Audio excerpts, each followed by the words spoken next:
In the late 1950s and early 1960s, a group of young and rebellious filmmakers emerged in France, who challenged traditional filmmaking.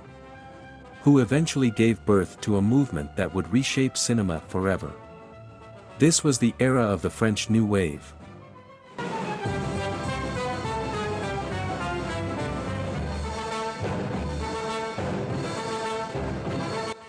Led by directors like Jean-Luc Godard and François Truffaut, the French New Wave brought a fresh approach to storytelling, cinematography, and editing.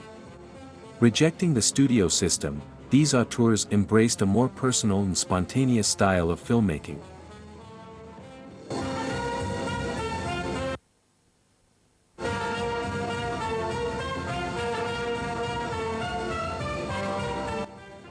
The filmmakers of the French New Wave disregarded the conventions of classical Hollywood cinema. They began using jump cuts, handheld camera, all while using natural light. All this was to decrease production value with making these almost at-home films. Claude Chabrol has studied pharmacy.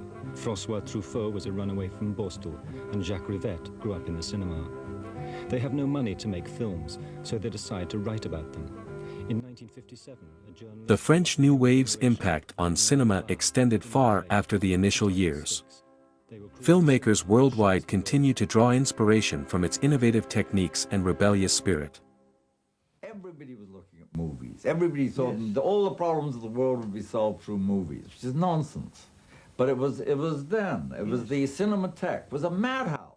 The French New Wave was more than a cinematic movement, it was a revolution.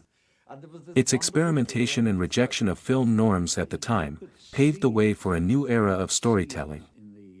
In the Cinematheque